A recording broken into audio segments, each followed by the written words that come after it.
की कहानी है झील वाली प्रेत आत्मा की। तो चलिए सुनाता हूँ। बहुत समय पहले की बात है। एक छोटे से गांव में एक झील था। यह झील गांव की जनता के लिए न केवल पानी का महत्वपूर्ण स्रोत थी, बल्कि वहां की प्राकृतिक सुंदरता और प्रतीक भी मानी जाती थी। लोग इस झील के तट पर घूमने और पिकनिक करने के लिए आते थे और आनंद लेते थे। परंतु इस झील के पास एक पुराने जमाने के मंदिर भी थी।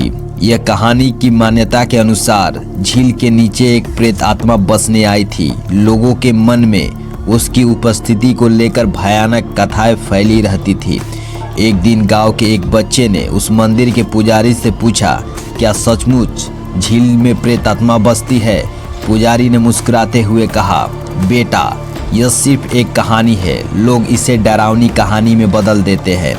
बच्चा ने सोचा, क्या सचमुच इसकी सच्चाई पता लगा सकते हैं? उसने अपने दोस्तों को इस विचार में बारे में बताया। सभी मिलकर एक नया योजना बनाया कि इस बात को पता लग जाए कि वास्तव में यह बात सही है या नहीं। एक सुबह बच्चे और उनके दोस्त झील के पास गए। वहां पर सभी ने बारिश होने का इंतजार करना शुरू कर दिया।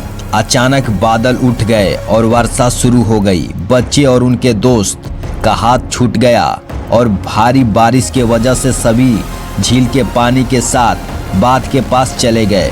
जब उन्होंने झील की ओर देखा तो वह हैरान रह गए। झील के पानी का स्तर बहुत नीचे गिर गया था और झील के तट पर कुछ विचित्र चीजें दिख रही थी।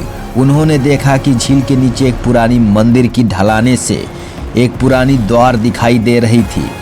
उन्होंने देखा कि उस द्वार पर एक वृक्ष था और वृक्ष पर एक पुरानी पुस्तक थी। उन्होंने पुस्तक खोली और देखा कि इस झील के बारे में एक पुरानी कहानी लिखी गई थी। इस कहानी में लिखा था कि कई साल पहले झील में एक शानदार महल था जिसे एक राजकुमार ने बनवाया था। लोग उसे बहुत प्यार करते थे और उसे अपना घर मानते थे। एक दिन झील में कोई भयंकर बाढ़ के महल को नष्ट कर दिया और राजकुमारी को भी ले गई। राजकुमारी की मौत के बाद उसकी आत्मा इस झील में बसने आ गई थी।